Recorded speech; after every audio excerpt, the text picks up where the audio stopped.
letras. Y nada, os dejamos aquí con Sergio Maña, con Javier Maura, y que disfrutéis mucho del espectáculo de palillos chinos. Bueno, pues arranco yo, ¿no? Por eso estoy aquí para presentar. Bueno, pues gracias por haberos acercado aquí a escucharnos, en este día que hay tanta competencia cultural. Está Eñe por todas partes copando las librerías, con lo cual esto es un acto de rebeldía estar aquí con nosotros, ¿no? Y, resistencia, ¿no? Efectivamente. Y nada, bueno, la verdad es que hablando con Javier, él lo que proponía era que hiciésemos una conversación que fuera lo más amena posible. Y nos vamos a meter a eso. En cualquier momento, si queréis decir algo, nos interrumpís, y como sois muchos de la familia, podéis intervenir cuando queráis. Y nada, vamos a hablar de palillos chinos. Entonces, lo primero que tengo que decir es que, claro, yo conozco a Javier Maura, y eso siempre es complicado. Me habló del libro y me pidió que lo presentara, y claro, siendo él, se iba por delante, ¿no? Pero claro, eso luego en un momento dado te puede meter en una situación complicada, y dice, bueno, finalmente si no me gusta la novela, digo, lo habría hecho de todas maneras, ¿no? Pero es verdad que con esta novela, enseguida, al cabo de 5 minutos, 10 minutos, o sea, empecé a ver, se ve que esto tendría que ser la conclusión, voy a decir por delante, es un gran texto, ¿vale? Es un texto que tiene una calidad literaria excepcional, muy buena, está muy trabajada y tiene un manejo de las herramientas narrativas perfecto. Francamente, yo hablaría ya de maestría. O sea, es una novela muy bien hecha y francamente a mí me ha encantado. Esto vaya por delante. Entonces, va a haber spoilers. Vamos a hablar de eso porque soy o no, según, claro, es que el spoiler normalmente, en un principio, era pues no desvelar pues, el final de la novela, no desvelar cosas que realmente te estropeaban la lectura, ¿vale? Pero en un momento dado, pues por influencia, yo creo, de las plataformas, por proteger los contenidos de sus series, estas cosas, se empezó a considerar spoiler el hablar de cualquier cosa, novela, ¿no? Con lo cual se empezó a producir, y se sigue produciendo una situación como muy absurda, que es que la gente habla de novelas y sin hablar de ellas, o sea, que no se meten y dice, bueno, ¿de qué estamos hablando? Entonces nos vamos a meter, esto tiene que ser como un tráiler, ¿no? Quiero decir que ves cosas, ves un buen tráiler, te apetece luego ir a la película y no te la cuenta, un mal tráiler te lo cuenta todo, por supuesto, eso es lo que no vamos a hacer, ¿no? Pero sí vamos a meternos en la novela, ¿no? Entonces es una novela. Ahí sigue a dos personajes principales, ¿vale? El más importante yo creo que es el alcalde, que es Fermín Ramas, que tiene un nombre pues muy galdosiano, muy significativo del tipo de persona que es. Ahora nos dirá si está pensado o no, pero vamos, es un trepas. Y bueno, es el alcalde de una ciudad, de una localidad ficticia, ahí en los Pirineos, que se llama Quintana. Que está muy bien descrita. Ahora hablaremos de Quintana. Está ahí, bueno, tiene su casco histórico, su castillo medieval, su río, su zona rica, guapa, con su colegio de pago, luego cruza el río y aquello es ya el barrio más desfavorecido, que los lugareños lo llaman Camboya. Tiene La Voz del Pirineo, que es el periódico del Partido Conservador, y luego tiene la Escoba, que es el progresista. Está muy bien ubicada, muy bien descrita, muy completa esta ciudad, y su alcalde es este Fermín Ramas, ¿no? Entonces Fermín está casado con la hija del cacique, ¿vale? El cacique del lugar, que es Alberto Lumière, y digamos que en principio todo va bien. Antes de que arranquen, de que ocurran las cosas que van a suceder en esta novela, todo va bien porque Fermín pasa por el aro y hace todo lo que quiere su suegro. Eso, está contento y no hay problema. Pero ahora van a suceder una serie de cosas, van a llegar unos americanos y que quieren montar un parque, un parque de deporte, o sea, un parque temático de esquí, vale, que está ahí al lado, y para ello, digamos que les incomodan unos molinos que hay junto a la ribera del río. Esos molinos, la industria del lugar son los conserveros, ¿vale? Y van a montar estos molinos, montan un museo a conserva, ¿vale? Entonces, pero esto molesta. Y ahí, digamos que los partidarios del cacique de Alberto, pues están dispuestos a quitar esos molinos que sus propietarios no quieren, pero bueno, lo quieren quitar de cualquier manera, y ahí se va a encontrar Fermín, o sea, va a haber un enfrentamiento entre ellos dos, a propósito de esto, y de alguna manera Fermín se va a acabar enfrentando a toda la corrupción del lugar, ¿no? Hasta ahí podemos contar para el planteamiento. Y luego hay otro personaje que es el policía, ¿vale? El policía, si Fermín tiene un nombre como muy galdosiano y muy cargado de connotaciones, el policía se llama Enrique o Quique Álvarez, que es un nombre absolutamente prosaico, ¿vale? Y entonces él arranca la novela, tiene un problema con un maltratador de mujeres, y hay un percance, ¿vale? Un accidente, y a raíz de eso, de los problemas que va a tener en el cuerpo, pues lo van a estirar a Quintana, ¿no? Entonces es un personaje que ya de entrada él dice que tiene alma, bueno, dice orgullo de esclavo insumiso. Le gusta Espartaco, es su libro, su película favorita. Y bueno, tiene ese carácter, esa integridad moral y ese carácter rebelde que ya le ha provocado muchos problemas en Madrid, y que cuando llega a Quintana le va a seguir provocando problemas, y se va a ver involucrado también en esta batalla, pues unos a favor, otros en contra de corrupción, por decirlo así, ¿no?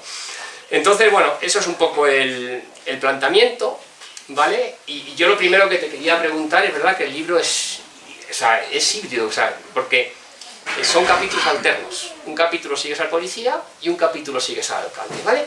Entonces uno tiene una atmósfera muy de novela negra, o de novela policíaca, más bien, y el otro una atmósfera de novela muy clásica, por decirlo así. Entonces, a mí, ese componente blanco-negro, ¿tú lo habías pensado desde el principio así, o querías que fuera una novela negra pura y dura, o una novela blanca sin más? No, yo creo que está pensado desde el principio, porque es la primera parte solo. Luego, la segunda parte ya confluyen las dos historias, pero para poderlo contar, lo cuento un poco como se cuentan las series ahora, ¿no? Que te van contando la historia de un personaje, luego hay un pequeño corte, luego cuentan la historia de otro, un poco para no alargarse demasiado con la historia del policía, que además es complicada, como está en segunda persona, como es algo que habla él a sí mismo, es como un diálogo interior consigo mismo, pero en donde el lector no tiene más remedio, si quiere entrar, que hacerse cómplice, pues lo que ocurre es que tenía que contar una historia y luego la otra y luego la otra, de forma alterna, de manera que no canse tampoco al lector. Sé que puede inducirle pero debe estar dentro del género, querías hacer novela negra. Yo quería hacer novela negra, pero al mismo tiempo quería utilizar la novela negra como excusa para contar. Yo he estado 30 años trabajando en la administración local. Yo me conozco un poco los entresijos de lo que pasa por ahí, ¿no? Y pasan muchas cosas, pasan más cosas de las que parecen, de las que se ven, ¿no? Y entonces lo que quería es aprovechar el género que lo permite. El género negro, si algo permite, es meterte con todo. Sí, puedes meter con el servicio secreto, como te puedes meter con el gobierno, ¿no? Sin ningún problema. Y entonces, cosa que en otros tipos de géneros lo puedes tener más complicado, ¿no? Entonces, yo lo pensé así, y claro, el único problema que ocurre es que lo piensas así, y luego al terminar dices, bueno, esto es lo que yo quería. Bueno, pues más o menos, nunca es el 100%, naturalmente, pero más o menos estaba pensado así. Sí lo has logrado, porque por una parte, al principio he dicho, aquí hay que tipificar, de novela negra es un poco todo, pero luego dentro de la novela negra, realmente somos más técnicos, novela policíaca es de policías, novela detectivesca de detectives, novela negra pues sería la de criminales, por decirlo así. Y es verdad que hay una característica de la novela policíaca, y es que hay un orden previo, ¿vale? Ese orden viene el criminal, lo disrumpe, y al final se recupera ese orden. Y aquí de alguna manera se cumple esa premisa, porque lo que pasa es que el criminal no es el que parece al principio, porque al final el criminal va a ser el cacique de alguna manera. Y es verdad que hay un arranque, y de hecho está ubicado históricamente, ¿no? El arranque de ese mal, que es el mal de la novela, ¿no? Que es porque tú lo ubicas en los vencedores. El cacique viene, son un poco los vencedores de la guerra civil. Claro, el cacique viene de la guerra civil, El cacique es un personaje que es un falangista, el padre era un falangista, el hijo es el cacique por herencia, ¿no? Que el hombre hace fortuna gracias a la guerra civil, ¿no? Pues allá había unos agricultores, y entonces el tío es muy hábil, porque a los agricultores que eran republicanos no los mata, les compra el terreno a precio de saldo y se queda con todo, y les salva la vida. El que no vende se lo carga. Entonces la forma de salvar la vida es una especie de impuesto revolucionario antiguo, que es esa, es salvarle la vida. Claro, ¿qué hace? Se convierte en un cacique, pero vamos, clásico, ¿no? De los que hacen favores a todo el mundo, pero a cambio de los favores pide fidelidad. Y al suegro, al yerno, cuando llega allí el día del cumpleaños, le cuenta la historia de la hija de la mujer de Stalin. Lo primero que hace según el primer cumpleaños del cacique, con el yerno recién llegado nuevo, que está un poco asustado, claro, de ver todo aquello. ¿Y qué es lo que hace? Le cuenta la historia de la mujer de Stalin. Que no sé si conocéis la historia de la mujer de Stalin, que una de las mujeres de Stalin, ¿no? Que resulta que la mujer va a ver a sus padres allá al campo y nada, y lo que descubre es que hay un hambre tremenda, que lo están pasando todos fatal, que no hay, vamos, la gente les asalta casi en el tren para pedirles comida y tal, y lo que ocurre es que llega al Kremlin y se encuentra con Stalin y toda la cúpula del Partido Comunista de la Unión Soviética, dándole al caviar, al champán francés, a todo y tal, pero sin ningún tipo de límite. Entonces ella le dice, pero Koba, ¿cómo puedes hacer esto si está todo el pueblo sufriendo una hambruna tremenda, ¿no? Y entonces dice Koba, campesina ignorante, vete. Claro, la campesina ignorante se va, ¿y qué es lo que le pasa? Que al día siguiente por la mañana aparece con un tiro en la boca una mujer que jamás había utilizado una pistola, que no tenía pistola, y aparentemente es un suicidio, nadie sabe las causas, claro, naturalmente. Y el médico oficial del Kremlin dice que es una peritonitis. Claro, una peritonitis con orificio de entrada y salida. Y eso se lo cuenta al yerno. Claro, el yerno tiene un susto de muerte, porque piensa, bueno, a ver qué me va a pasar a mí, ¿no? Y entonces le dice, eso les pasa a la gente que no es fiel. O sea, hay que ser fiel, le dice. Entonces el otro acaba de entrar en un susto tremendo que le dura un montón de años, pero luego un día le dice que es que tú vas a ser alcalde. ¿Por qué? Pues porque lo decido yo, que es el baranda de la zona. Pero yo creo que Fermín, por no sé, he querido que Fermín fuese un tío que no era estrepa, pero tiene un punto de honradez, tiene un punto de ética. Lo tiene. Porque viene de una familia que es muy ética y tal, por lo menos él la considera así. Y entonces él tiene un punto de ética y le cuesta entrar en... O sea, se deja querer. Es muy agradable tener todo lo que tenía él, ¿no? Un piso gratis, en fin, ¿no? O sea, unas condiciones de vida inmejorables. Pero no termina nunca él de estar contento en esa situación, porque a él lo que le gusta es hacer una cosa buena para el pueblo, que es un puente que era muy necesario y tal, ¿no?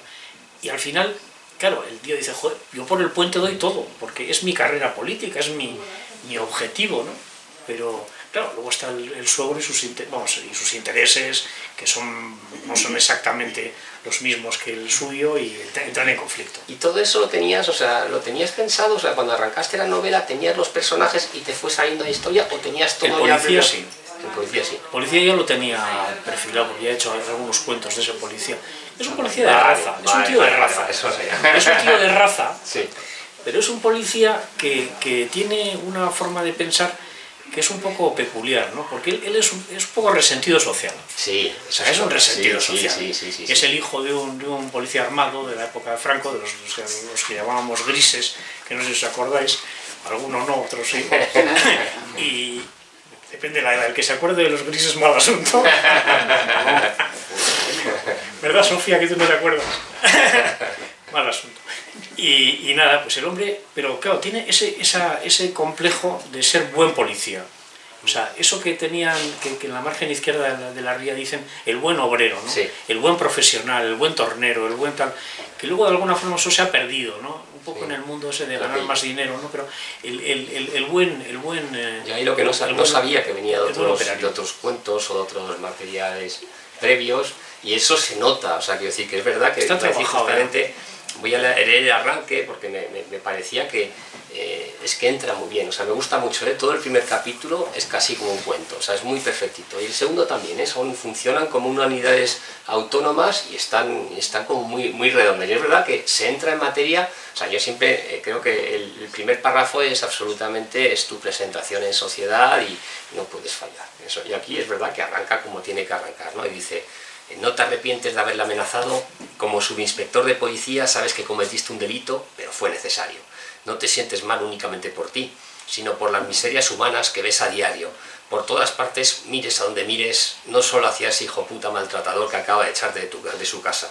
Tienen más espinas clavadas que un San Sebastián, que eso es muy bonito, es verdad que ya presenta un ser doliente, ¿no? Ya le da carácter, lo calienta. Y no consigues arrancártelas, pero tu triunfo es seguir de pie, y si ves a la lona, levantarte y ponerte otra vez en guardia. No soportas la chulería de los que mean colonia y luego le dan esto para parienta. Sus padres les han pagado la universidad, al contrario que a ti, que eres hijo de un gris, como llamaban a los policías armados de Franco, ¿no? Entonces entra muy bien el personaje, es que desde el principio le ves que tiene un componente doliente, es un hombre que sufre, todavía no se ve el resentimiento, viene un poco después. Sí, pero bueno, al final tiene un resentimiento. Pero esa primera, claro, lo primero que sorprende, que lo habéis visto, dice, claro, la segunda persona, ese tú, ¿no? Que parece que se está... ¿Y eso cómo llegas a esa segunda persona? Porque es la más inhabitual, ¿eh? Las novelas son tercera o primera. Entonces... Bueno, es sobre todo para dos cosas, ¿eh? Una es porque yo hablo conmigo de esa manera. O sea, yo cuando me miro al espejo digo, ¿cómo has envejecido, por ejemplo? O sí, o qué mal te sienta esta tal, ¿no? O qué ojos tiene que has dormido mal, ¿no? Bueno, yo duermo bien en general, pero bueno, algún día. y entonces, claro, ese hablar en segunda persona lo que busca es que el lector o la lectora puedan entender algo que es muy difícil de entender, y es que un policía se tome la justicia por su mano por unas razones que todavía no se han explicado. Entonces, claro, los policías no llegan a las casas y cuando ven una escena de maltrato cogen al maltratador y le sacan la pistola y lo ponen contra la pared. Es decir, que hay que respetar unas leyes, hay que hacer una serie de cosas y tal, ¿no? Entonces, pero ¿cómo se puede entender que alguien haga eso? Pues claro, tiene que haber un cierto resentimiento social, tiene que haber un clasismo, vamos a decir, a la inversa, o sea, es como decir, yo soy una persona con poca formación y me puedo permitir, una persona con poca formación en las ideas del policía, se puede permitir, por ejemplo, un obrero en la construcción, pues agarrarse una trompa después de trabajar de sol a sol durante 10 horas y luego llegar a casa y si su mujer no le ha preparado la cena, pues darle un sopapo. Él dice, eso se puede permitir, él lo dice, ¿no? Pero lo que no permite es que un universitario, un abogado con despacho funcionando y tal, llegue a su casa y haga lo mismo, porque viene a decir, pero si tú tienes formación, si tú sabes que esto no se puede hacer, sabes diferenciar perfectamente lo que se puede y lo que no se puede hacer. El otro a lo mejor no, porque él también a veces dice, bueno, yo a mi mujer le daría una somanta de palos, porque me hace frenas, pero el otro no puede, ¿no? Entonces, claro, para que alguien pueda entender esa forma de pensar y esas acciones que le llevan por esa forma de pensar, la única forma que encontré es la segunda persona. Porque así el lector, ahora, si el lector no se mete en la novela, la tiene que dejar. Sí, si se mete, y si no se mete, es verdad que es adecuado. La tiene que dejar. Claro, has hablado de que te miras al espejo, que es una de las... es lo primero que te viene, claro, efectivamente, que es, estoy pensando Cela, San Camilo, 1936, que arranca mirándose al espejo para plantear esta segunda persona, y luego tienes también la conciencia, ¿no? Que te hablas a ti mismo de alguna manera, te estás mirando, y yo creo que en este caso también es una ayuda un poco a resaltar la componente moral, de que él se está juzgando a sí mismo. Voy a leer un par de fragmentitos para los que no hayan leído todavía la novela, que son muy reveladores de cómo es el personaje, ¿no? Dice, es verdad que por una parte tiene ahora voy a hablar de resentimiento, pero también tiene una integridad moral, y que la mantiene. Dice, sigues creyendo en el género humano todavía no es tan cínico como para opinar que si quieres tener un amigo mejor te compras un perro. Es su manera un poco de hablar, muy, muy contundente y al mismo tiempo con un pozo, ¿no? O sea, que realmente quiere transmitir algo, ¿no? Reconoces a un maltratado por las miradas, la suya y la de la víctima. Hablando del maltratador, dice, depende de quién sea el maltratado, que es un poco lo que dices, puedes tener problemas. Madrid está lleno de diputados, senadores y concejales, parientes de ministros, subsecretarios y directores generales, amigos de abogados del Estado, notarios y registradores, y con que uno de estos descuelgue el teléfono y llame a alguien del ministerio, de ahí a Morano Focilla, que son sus jefes, no hay más que un paso. Ahí se ve ese resentimiento que yo creo que se hemos dado un poco las tres claves, ¿no? El personaje se está mirando, tiene una conciencia moral, es un personaje que tiene una integridad moral importante y es un personaje que tiene mucho resentimiento, ¿no? Y a partir de ahí sigue. Luego dice, no fuiste un marido perfecto ni buen padre, lo aceptas, pero con este jodido trabajo no se puede atender a la familia como es debido. Y luego dice, te miras al espejo en los servicios otra vez y te da un poco de vergüenza tu aspecto, duermes poco, no comes bien y no follas desde la separación de los Beatles y por eso la piel se te ha quedado seca y cetrina y se te han hundido los ojos, pareces mayor de tus 53 y llevas la ropa arrugada, ¿no? Entonces con 4, si os fijáis, con muy poquitas cosas, pero ahí está el personaje y a mí, el que me hayas dicho, el que lo tuvieras antes, yo creo que se nota. Hay un conocimiento del autor hacia ese personaje que permite que realmente entras muy fácil, ¿no? Y tiene esa atmósfera también de poli, de género. ¿Tenías en mente alguna película, alguien con esto o no necesariamente? Bueno, yo he visto mucho cine y la verdad es que cine policial hay a manta y novela policial también. A mí me gusta mucho John le Carré, por ejemplo. John le Carré tiene unos personajes que también tienen esa ambigüedad, o sea, es decir, por una parte quieren conseguir bueno, fines buenos para su país, en fin, para lo que sea, en este caso para evitar la delincuencia, ¿no? Pero al mismo tiempo tienen un descreimiento, un cierto descreimiento, ¿no? Sí. Como el que puede tener un escritor con relación es al muy mundo, humano, tal, ¿no? es muy realista también, ¿no? Sí. Entonces ese policía, pues a mí me gusta eso, ¿no? O sea, que tenga esa complejidad como personaje. Y luego te documentaste, has dicho antes, ¿no? Que fuiste hablaste con un comisario. Hice bastantes cosas y una de las cosas que hice fue hablar con un comisario de policía retirado, un hombre ya mayor y tal, que le gustaba mucho la novela. No estaba terminada la novela, solamente la primera parte. Yo le di la primera parte y le dije, no leas más que los capítulos impares. Sí. Y dime si ese personaje policía le pones un nombre y un apellido. Y si no, lo dejo, ¿no? Y entonces él me contestó, me dice, ese policía es muy real, me dijo, pero es un policía de calle, no es un policía de oficina. Sí. Dice, en la policía tenemos policías de calle y policías de oficina. Los policías de calle son de ese tipo. Los de oficina ya son más, tienen carrera, entrada. Este, por ejemplo, ama a su arma, a su policía. Su pistola, para él le pone un nombre, ¿no? Y le pone nombre a la pistola, o sea que es rarísimo, ¿no? Le pone nombre a la pistola. Y sin embargo, el momento que dices que es como los testículos, ¿no? Que muchas veces te molesta o te incomoda, pero que te hace falta, ¿no? Y dice, su pistola es igual. Dice, te puedes pensar. Claro. Y sin embargo, el otro, su arma principal es el iPhone. Sí. Es decir, el arma de un policía de calle es la pistola y el arma de un policía de oficina es el iPhone. Es con donde va a llamar al jefe, al otro, al periodista, para filtrarle una información. Es decir, el que va jugando un poco pero también soluciona el caso, porque a veces el policía de oficina pues es un tío eficaz, o por lo menos lo vende. Lo poco que hace lo vende. Y el otro, lo mucho que hace, no vende nada. Pues después de ese primer capítulo, que presenta a este policía de una manera muy redonda, yo insisto que francamente es muy redondito y te deja un muy buen... O sea, yo cuando lo leí digo, bueno, vamos bien, vamos bien, Javier, sigue aquí. Y entonces llegamos al segundo, y de repente dice, claro, dice, ¿qué pasa con mi policía?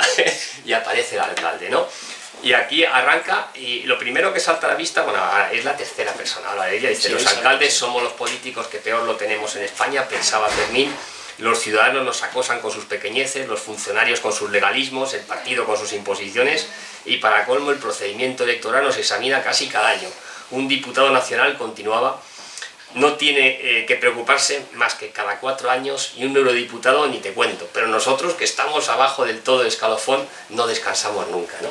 Entonces, una vez más, dice, joder, es un primer párrafo, coño, fijaos que en muy poquito la cantidad de información que ha condensado y cómo de repente hemos cambiado el mundo. Dice, tía, estamos en la calle, el policía, con no sé qué, con sus problemas, y de repente estamos en los políticos, ¿no? Es un mundo... Entonces, el cambio que luego yo lo entendí como que era un poco para marcar cómo surge el cambio de persona. Sí, o yo creo que sobre todo para anticipar, de alguna forma, anticipar lo que va a venir después, ¿no? Que esas dos historias se van a fusionar. Sí. Yo creo que hoy en día la gente que ve muchas series, cuando le cuentan una primera historia con un personaje y luego le cuentan una segunda historia con otro personaje, sabe, ya tiene la idea clara que se van a fusionar en algún momento. O sea, dentro de 5 capítulos o dentro de no sé, 10 minutos o un cuarto de hora, esos se van a conocer, se van a chocar, algo les va a pasar, ¿no? Entonces, esa estructura que ya la he utilizado alguna otra vez en una novela anterior, yo creo que se utiliza bastante. Por ejemplo, en La fiesta del chivo, la fiesta del chivo es exactamente así. Son 5 personas distintas, y es mucho más complicado todavía, porque son 5 historias, el capítulo 1 es una historia, el 6 es la continuación del 1, el 7 es la continuación del 2, entonces claro, te puedes llegar a perder. Me hablan de un aviador, luego me hablan de Trujillo, luego me hablan de no sé quién. Bueno, la estructura para mí me parece perfecta, porque funciona como una especie de reloj. Y luego ya te das cuenta de que efectivamente te están contando 5 historias, pero en algún lado van a confluir. ¿Y dónde confluyen en ese caso? Pues en el asesinato de Trujillo. O sea, es una conspiración de 5... Luego ayuda al lector, porque justamente ya identificas la segunda persona, que al principio te cuesta un poquito, pero enseguida dice, claro, lo tienes fijado. Y ya cuando la tienes, ya sabes que cada vez es el policía. Entonces vas cambiando, y cuando es la tercera persona, es Fermín, ¿no? Y es verdad que la primera vez te dice y luego a partir de ahí te ayuda. O sea, es una cosa que a priori podía ser... Sabes que si en segunda persona es el policía y si es en primera es el alcalde. Y luego, claro, yo al principio buscaba, porque me parecía un perdedor, y dice, teóricamente es un ganador, ¿no? Pero es curioso porque la primera declaración que hace dice, no, es que están los diputados, no sé qué, y se presenta él mismo como por debajo de sus, o por lo menos no respeta lo que es, podría sacar pecho. Entonces a mí eso me sorprendió en todo el personaje. Lo habías concebido así, porque justamente la idea que yo tenía era que los alcaldes hablan así, ¿eh? O sea, la mayoría de los alcaldes les gustaría ser senadores. Sí. Un senador no es megaloma, vale, es que en el fondo tiene gran prestigio y poco trabajo. Y un alcalde tiene bastante poco prestigio, sobre todo un alcalde de un sitio de 25.000 habitantes o en fin, de no muy grande, tiene muy poco prestigio, no salen en la prensa casi nada, más que para malas noticias. O sea, la mayoría de los pueblos solamente los conocemos porque han tenido una mala noticia, si tienen buenas no llegan, ¿no?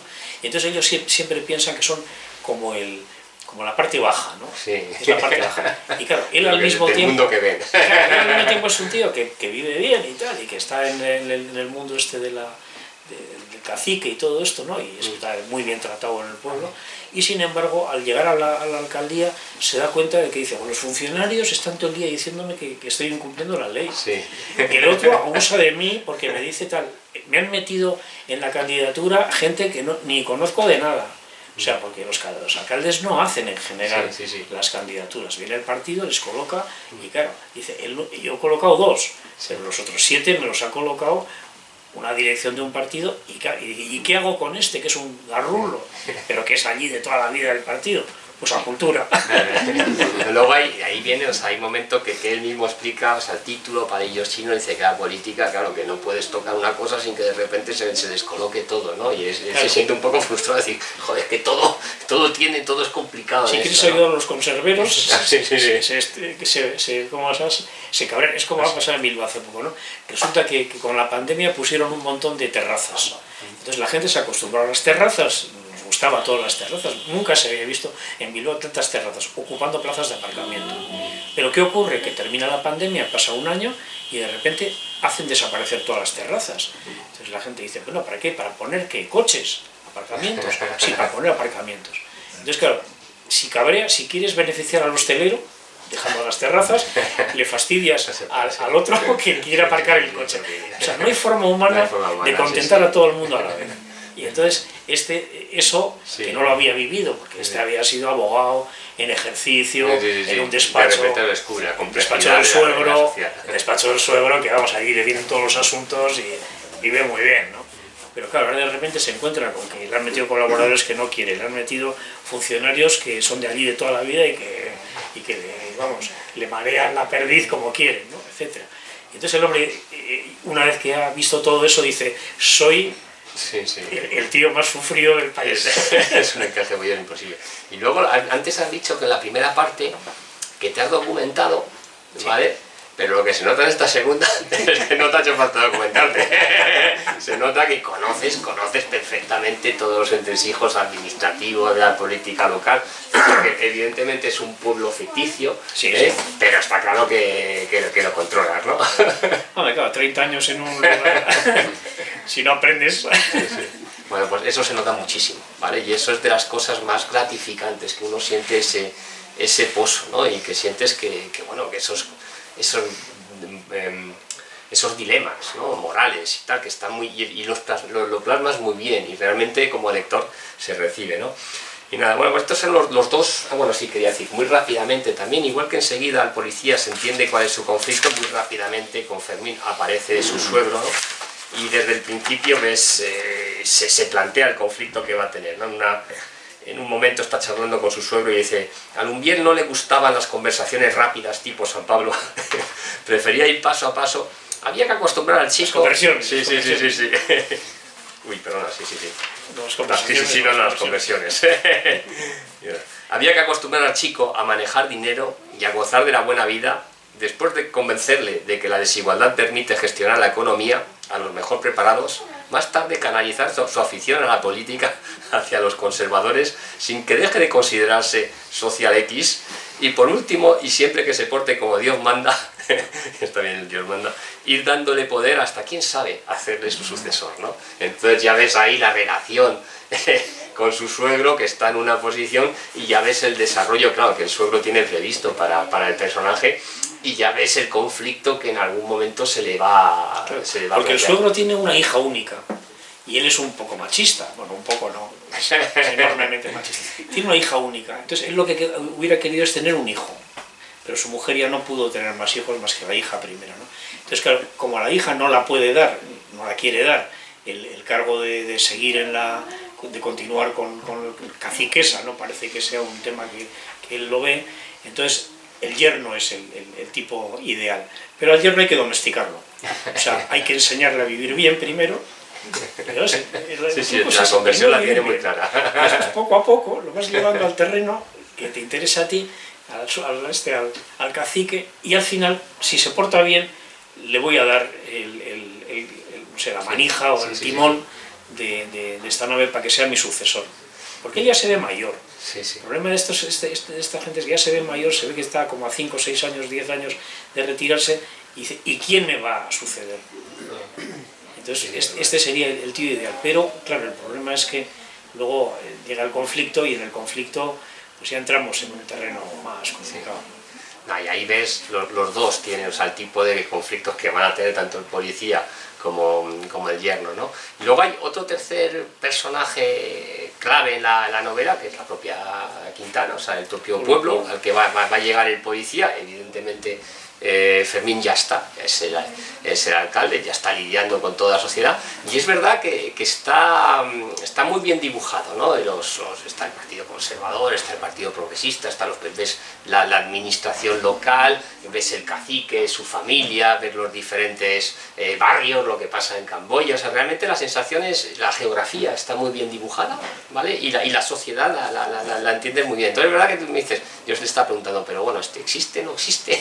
Y me dice, no existe, me ha inventado, pero te has inventado todo, pero algo de base hay. O sea, ¿cómo llegas a plasmar esa sensación? Pues ahí inventando, ¿no? Claro, por ejemplo, el río que divide dos clases sociales, esto es típico, también en Bilbao ocurre, ¿no? Sí. O sea, los de la margen izquierda, los de la margen derecha, ¿no? Allí lo que hay es un puente medieval que cruza el río, que es un problema, porque los antiguos conservadores no querían que hubiese un puente grande, pues para tener esa diferencia, ¿no? Pero claro, luego se impone, las elecciones al final imponen, ¿no? Y entonces imponen pues que tiene que haber un puente nuevo porque si no les van a terminar ganando. Porque cada vez hay más gente en la margen izquierda, cada vez hay más camboyanos y cada vez hay menos en el lado de aquí, ¿no? Y entonces, claro, pues tienen que hacer ese puente. ¿Y quién va a hacer el puente? Pues el yerno del cacique, que además encima se apunta un tanto buenísimo, porque los otros son bastante torpes, ¿eh? Los progresistas son de un torpe subido, porque en lugar de estar a favor del puente, que es lo que tenían que haber hecho, pues nosotros también queremos puente, dice, no, vosotros sois unos corruptos. Entonces la gente del pueblo dice, claro, son unos corruptos. ¿Pero qué piensa la gente del pueblo? Vosotros seréis unos corruptos el día que toméis el poder. Porque la creencia popular no es que estos son buenos, estos son malos, sino estos son los malos de ahora y los otros serán los malos del futuro. O sea, de alguna forma la gente no confía en los políticos, salvo que, bueno, en general no confía. ¿Por qué? Pues porque ya les conocen, ¿no? Y en los pueblos y tal, saben de dónde viene cada uno, y en general no suele haber una gran percepción positiva de los concejales. Sobre todo si les van conociendo sus orígenes y qué sé, los cambios que han ido teniendo y tal, ¿no? Y este ante me ha dicho Policía, viene otra novela, este no está en ninguna anterior, ¿no? Este es la Este es nuevo, sí. Vale, y es como una especie de Macondo, de Vetusta, o sea, vas a seguir trabajando, o sea, es un territorio que te va a dar para más desarrollo y para más novela. Yo creo que no. ¿Tú crees que no? Se ha terminado ahí, sí. Sí, vale, bueno, vale. porque Bueno, no está, vamos, se crea una historia sí, y una vez que se crea esa historia, pero vamos, a mí lo del pueblo no me costó mucho, porque el pueblo lo pensé por un lado, ¿no? Sí, lo vas encajando. Y escribí la historia del pueblo por un lado, ¿eh? Es mucho más amplia que lo que sí. en la novela. Sí. Ah, pues se nota, eso se nota, ¿eh? O sea, es como en Tolkien que Pues escribí la novela, la historia del pueblo, y claro, la historia del pueblo a lo mejor me ocupó 40 páginas, ¿no? Sí, y luego ya fui utilizando medieval, cosas, el rey de Navarra, las cosas que me iban interesando, pues la infanta y tal, la infanta sí, de Leonor, que tiene un hijo equivocadamente y tal, y entonces en lugar de casarla con no sé quién, porque lo que hacían cuando se quedaban embarazadas era casarle con un propio, buscaban un ciudadano por ahí, un majete y tal, que es un noble que aceptase la idea, y entonces el noble se casaba con la infanta embarazada sin decir que estaba, ¿no? Pero ¿qué hace ella? Ella dice que no ella no quiere casarse con nadie, ella quiere tener su hijo y tal, ¿no? Entonces ¿qué hacen? Pues la llevan al quinto infierno, pues el lugar se llama Confines. Sí, Confines, o sea, sí. El pueblo se llama Quintana en la región de Confines, o sea, más lejos imposible. Y la llevan allí y tal, pero ella es muy lista, y en lugar de quedarse ahí, pues eso, no sé, a coser o yo qué sé, a hacer la vida normal, no, que va, joder, tiene muy buenas ideas, y entonces construye el puente medieval, construye una calle, en fin, es una persona que es muy activa y va consiguiendo hacer del pueblo lo que luego, el centro histórico que luego es, ¿no? Luego ya, pues bueno, todo el resto viene. Y luego ahí, o sea, con todos esos elementos, al final las buenas ficciones, una ficción, o sea, el otro día hay un artículo de Jaime María decía que es un modo de pensamiento, o sea, quiero decir que al final son herramientas que utilizas, pero para mí las buenas ficciones, al final tiene que haber una reflexión sobre algo, y ese algo que te deja un pozo, ¿vale? Que esto ocurre en esta novela, que está jugando con ello, y al final el tema central es la corrupción, o por lo menos ahora veremos si te has encontrado, si has salido. Y es verdad que hay unas reflexiones, ya hemos visto que se anuncia al principio la relación entre el yerno y el suegro, tiene que ver también con estas cosas, y hay varios momentos en los que se habla de ello. Entonces hay dos personajes con los que digamos que Fermín entabla estos debates un poco morales, ¿no? Uno es su hermano, no tiene una buena relación, que se llama Javier, curiosamente. Tú dirás si hay un proceso de identificación, o es primeramente fortuito, ¿vale? Pues Javier le da un poco ahí, le va hurgando, y según, o sea,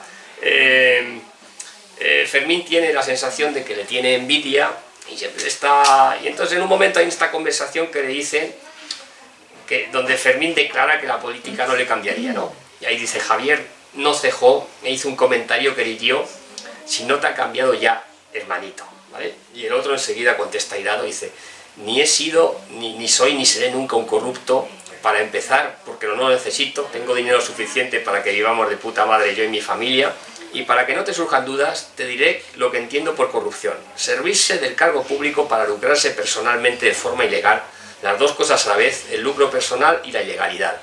Del lucro ya hemos hablado, y de la legalidad no hace falta porque soy abogado y en el ayuntamiento tengo técnicos que me informan de cómo cumplir las leyes. Pues para mí, contestó Javier, también es corrupción poner el sector público al servicio privado, sea legal o no, y te lucres o no. Por ejemplo, contratar a una persona o a una empresa habiendo otra con más méritos. Dar a alguien información para que pueda beneficiarse de ella, o que te paguen un viaje de placer, y como esas mil historias más. Entonces, querido Javier, en este país todos somos corruptos porque favores hacemos y recibimos todos, lo dijo en tono triunfal, ¿no? Entonces veis ese debate que tiene con su hermano, que tiene que ver de alguna manera, claro, todo ese proceso, lo que subyace, el recorrido de Fermines, hasta qué punto se va a corromper, ¿no? Y es verdad que me dices que tiene, pese a todo lo que yo al principio pensaba que íbamos a entrar en un personaje mucho más amoral, tiene unos principios. Es verdad que tiene, o sea, tiene unas, cada vez está ahí pone, él plantea un poco ya sus límites, y su hermano está hablando y dice, bueno, límites ahora, pero ya se está viendo un poco... Claro, pues que la ideología tiene mucho que ver también con cómo vives, ¿no? Es decir, la gente piensa, las ideologías no vienen de la nada. Primeramente era progresista y tal en la universidad, y luego cuando ya el suegro le enseña a vivir bien, él dice, me voy haciendo conservador, y se hace muy conservador, claro, pero tiene un deje siempre, eso es lo que pasa siempre, sí, con esto, tiene un deje, y ese deje solamente lo saca con su familia nuclear, o sea, con su hermano, con su padre, con su madre y tal, y cuando llega al otro lado, es como dos vidas, ¿no? Cuando va a ver a su familia, pues tiene unas experiencias, y cuando está con su suegro y en el ayuntamiento tiene otras. Y entonces, claro, es una dualidad que él no la vive muy bien. Es contradictorio, pero vive en esa contradicción. Y bueno, pues ese es un poco lo que le está pasando. ¿Y eso lo tenías planteado desde el principio? ¿Ese es el recorrido? Esto lo he visto, esto es que lo he visto. Sí. Claro, el problema de todo esto es que yo he visto a estas gente las he visto, las conozco personalmente, como he vivido 5 años, 10 años, con gente así, y sé cómo piensan, se han confesado, me han hablado y tal. Y claro, pues al final digo, pues yo quiero poner esto en pues una... Eso se siente continuamente, además son reflexiones que podrían, o sea, decir, no es un ensayo camuflado, bueno, que entran, o sea, está la historia te lleva hacia ella, ¿no? Voy a leer otra que sintetiza también este asunto, ¿no? En este caso, este es otro personaje que es Rovira, con es el secretario del ayuntamiento. Eso, es que es alguien que se ha negado un poquito, dentro de poco a poco va descubriendo que todo está corrompido, está en manos del cacique, y hay unos cuantos que se han negado a entrar en el juego, y este es uno de ellos, ¿no? Y con él, pues, dentro de esos debates, esos dilemas que va teniendo, tiene conversaciones también interesantes, ¿no? Y tiene su manera de ver la realidad, ¿no? Y hay un momento en el que explica otra vez, volvemos a la corrupción. Dice, los corruptos, como los fumadores, necesitan excusas para seguir lo suyo sin examinar sus conciencias. Buen comienzo, dijo el alcalde, que es nuestro Fermín, ¿no? Y Rovira continuó leyendo en su pantalla. Con los fumadores las hay para todos los gustos. No les afecta la salud, pagan el impuesto especial o les relaja, de modo que mejora la convivencia familiar. Los corruptos suelen comparar su vicio con los transportes, todos viajamos, unos en autobús, otros en bicicleta, bastantes en coche o en avión, y algunos en Ferraris Testarossa.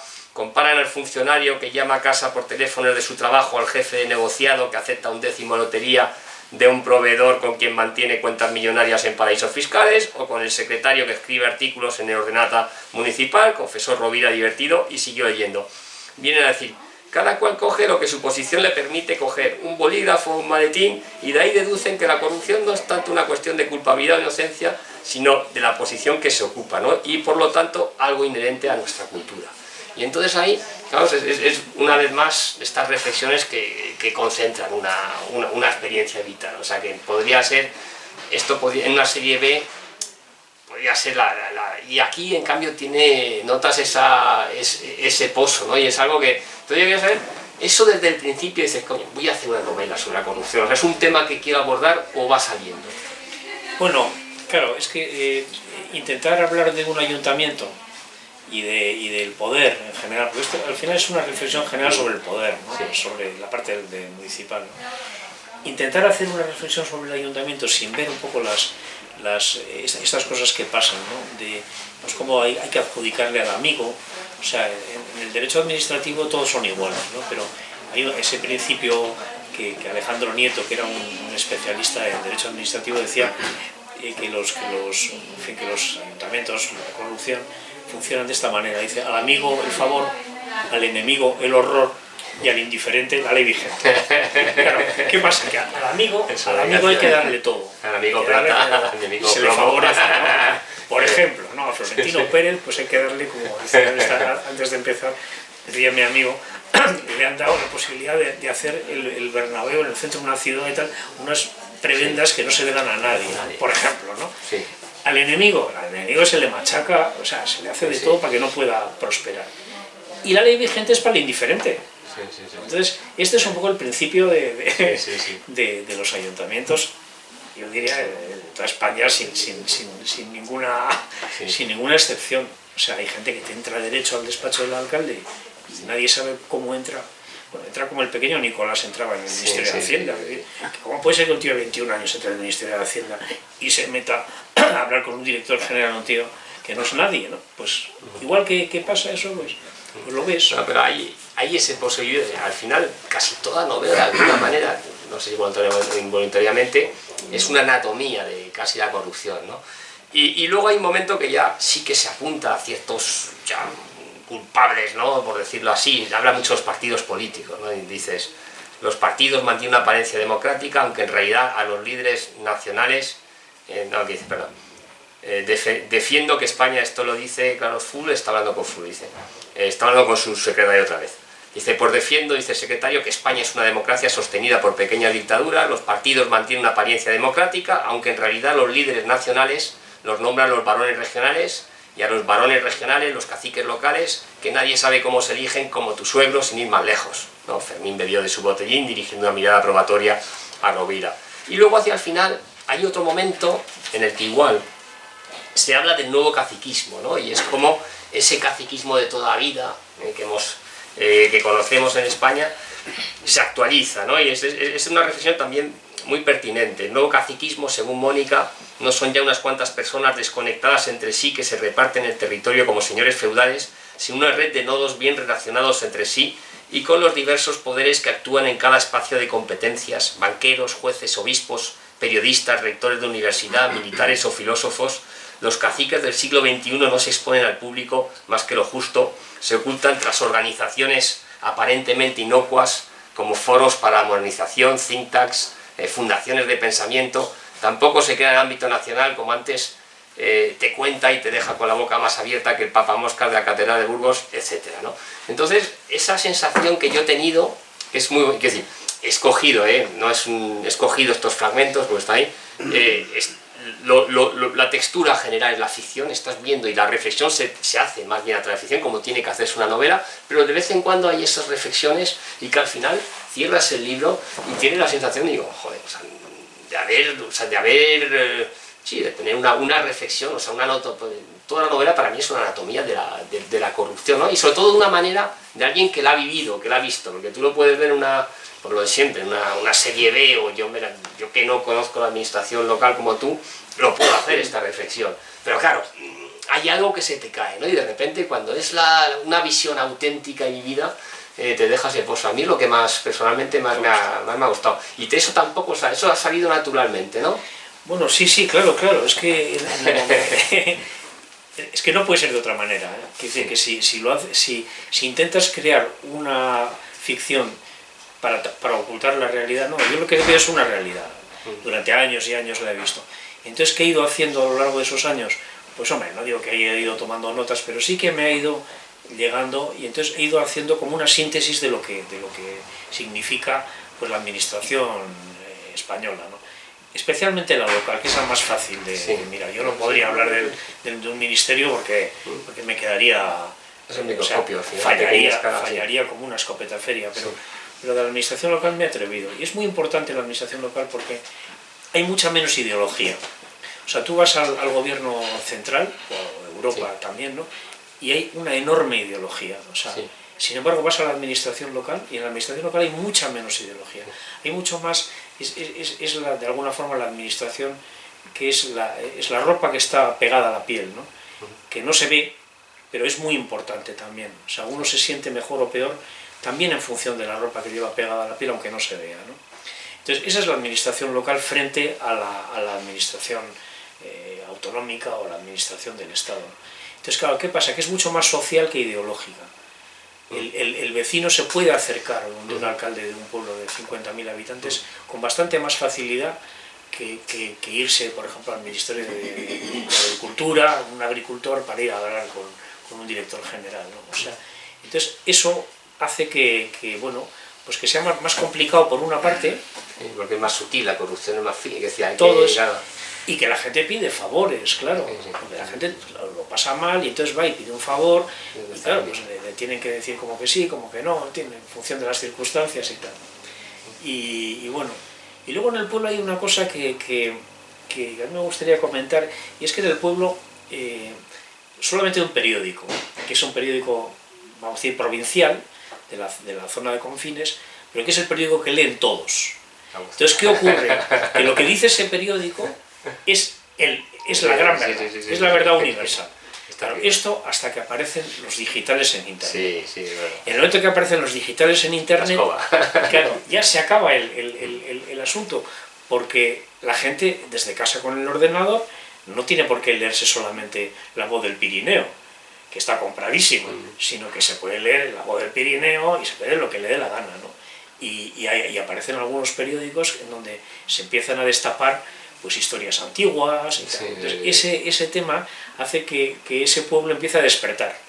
Y dice, yo puedo superar al cacique, o sea, puedo vivir sin el cacique.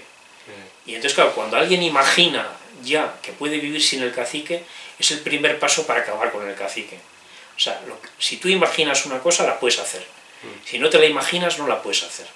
Entonces, en este caso, ya hay gente que empieza a imaginar que lo pueden hacer y es cuando ya aparece ese momento, que es el momento álgido de la novela, que es cuando las cosas pasan, ¿no? Las cosas pasan, sí, ahí ya sí que traíamos el spoiler, pero bueno, de alguna manera, ahí vamos a dejarlo, se cierra. Hombre, se va a cerrar, yo he disfrutado mucho, francamente, en todos sentidos, es de estas novelas, estos textos, por eso yo creo que es un gran texto, o sea, que te satisface a todos los niveles, que está bien articulado, está bien escrito, los personajes se mueven, y hay una reflexión, entonces el conjunto de todo eso es que un menú dice, coño, me ha dado todo lo que yo pido de una novela, y por eso para mí ha sido un placer estar aquí charlando sobre esta novela, y bueno, si queréis preguntar alguna cosa a Javier, aquí le tenéis, está obligado.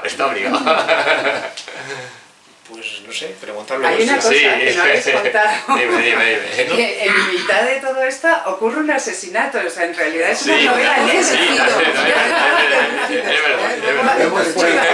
Habéis echado en falta el cadáver. Empieza con un cadáver. Hay un asesinato. Y es verdad que no sabes quién es. No, ahí no vamos a decir en ningún momento, pero... Que emplea Javier, porque en La Maraña no te enteras de nada hasta el final. Es maravilloso el final. Pero te mantiene, por eso te digo, es otro... Y de repente, y que tiene que ver, lo has explicado tú antes hablando de otra cosa, que realmente son una serie de personas y de repente al final todo encaja. Muy buena La Maraña. Y entre medias te permite pues la investigación, hay una bota del 46, hay una muerte, nos paseamos también por los submundos de Quintana, o sea, es verdad que hay todo, es una textura más dentro de la novela. Claro, es que tiene que haber el policía llega al pueblo, el policía callejero tiene que tener es el pueblo donde menos delitos hay en España. Pero encuentra uno. El pueblo donde menos delitos hay en España.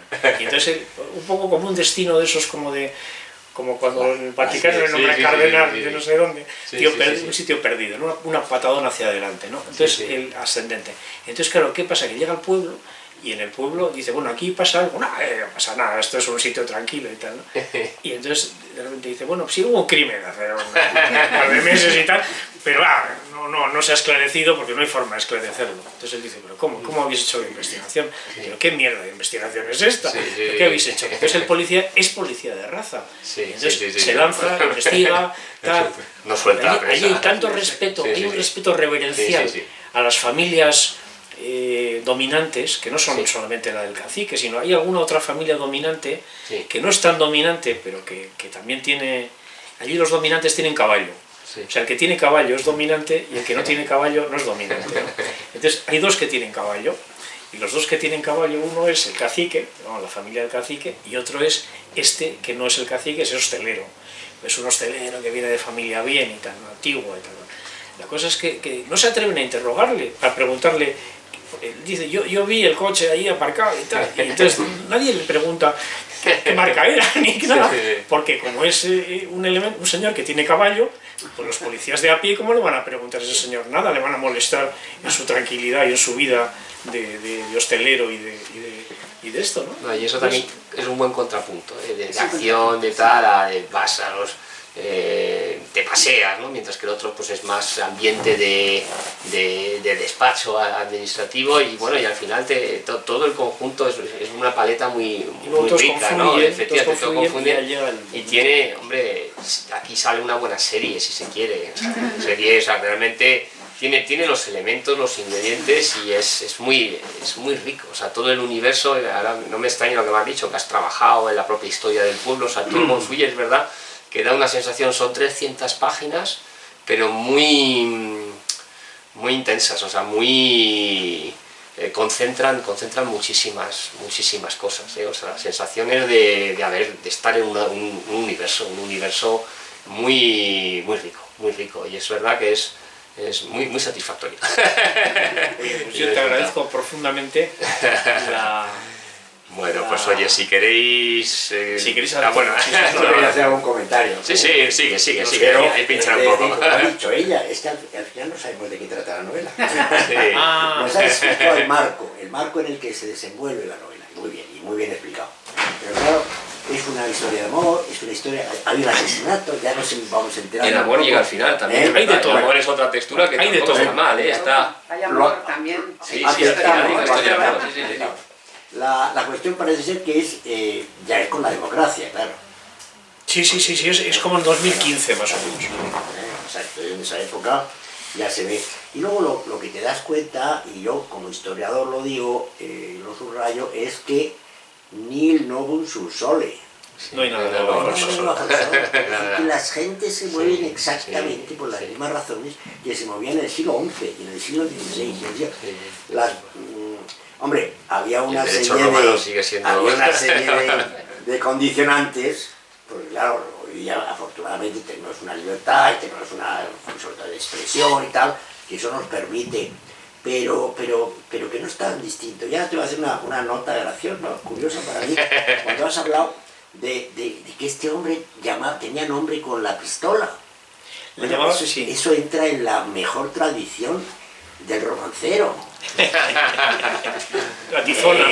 La tizona, pero Roland tenía Durandarte. Es decir, que en el romancero es muy corriente que el héroe tenga una espada con su nombre, ¿no? Es que hay que beber de la historia, ¿eh? Sí. Pero es que es siempre lo mismo, es lo mismo. Y luego está claro, las hijas de los ricos se casan con la gente emergente. Sí. Claro. Y bueno, no quiero poner ejemplos, son los hay. Bueno, fulano que ha hecho dinero y casa a su hija con el hijo del duque de tal. Por eso lo hemos visto así, ¿eh? Claro, pongo ese ejemplo, pero que eso siempre. Hay una absoluta permeabilización social de unas clases a otras, y siempre muy de política. Siempre. El dinero, el poder y el dinero, porque no hay... Y las pasiones humanas son las mismas. Ahora cuento una anécdota curiosa. Una vez un senador amigo mío, a propósito de lo que decías antes, un senador amigo mío me dijo, se ha hecho una encuesta en el Senado y el 95% son ateos. ¿Qué me dices? Sí, el 95% no creen la posibilidad de que exista una vida mejor. Era un chiste. Es verdad. Sí. El senador es un personaje absolutamente prescindible. Ya. Claro. Pero este es un poco lo que todo el mundo desearía, porque claro, España es un país en donde la gente que le gustaría tener un buen en la sueldo, época de la monarquía de la Restauración, lo que había era el senador vitalicio, que eso Sí. era la eso era la repera. Tú tenías una fortuna, tú tenías hacías tu carrera, y era el senador vitalicio. Era toda la vida. Había que luchar para llegar ahí. Hombre, Había que dar cuchilladas. Había que luchar, Pero no tenía sueldo, había que No tenía tratarse sueldo muy los bien senadores. con los que habían el asunto. Pero no tenían Y retribución. si Maura Jaime. tenía que casarse con la hija de Gamazo, por Sí, ejemplo. había que pertenecer. Este chico, ¿quién es? Es el yerno de Gamazo. Pues pronto se dirá que Gamazo es el suegro de Maura. Eso lo han sabido mil veces. Sí. Pero no Sí, tenían Pero sueldo, siempre es el mismo, la misma relación de unos y la mezcla de unos con otros. Que no hay nada nuevo. No. Yo quería comentar una cosa también sobre la novela, que la he leído, la leí en verano, y la verdad es que me entusiasmó. Esa es la verdad, una de las cosas que más me han gustado de lo que he leído. Pero sin embargo, cuando veis el primero y el segundo capítulo, yo pensé, esto va a ser un tópico total. Y entras en el tercero y dices, jo, esto me va a interesar. Y luego te vas entusiasmando y llegas al final, pero claro, son dos historias paralelas, totalmente paralelas, que confluyen al final, y luego hay un juego al lector. Es decir, se le ofrecen varias opciones. Y tú vas pensando, esta es imposible, esta no va a ocurrir. Y luego vas avanzando y te entra la curiosidad. Y dices, pero ¿por dónde va este tío? ¿Cuál va a ser el desenlace final? Y al final, pues la verdad es que te lleva como una novela de suspense hasta el final. Y la verdad es que es algo tremendamente logrado. El desenlace es muy natural, al final no puedes sí, bueno, poner... pero que puede haber Sí, varios sí. desenlaces. ¿no? Podría haber más. Sí, Y ahí... sí. Bueno, y ya hay varios, cada una de las historias, pues uno se muere, el otro se va, el otro consigue una parte, pero, o sea, sí que cada uno... Pero sí que te hace pensar. Sí. Si va a ir por un lado, va a ir por otro lado. Sí. Y No, a eso mí no- ese aspecto del suspense también me llamó mucho la atención porque está muy logrado. Sí, y un suspense Luego- reflexivo, ¿no? O sea, que Sí. a través de las herramientas del suspense narrativa Sí. conseguimos reflexionar sobre los temas centrales de la novela. Sí.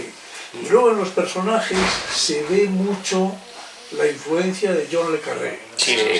Porque eso se ve mucho. Yo he leído todas las novelas de Sí. John le Carré. Yo también. Todas.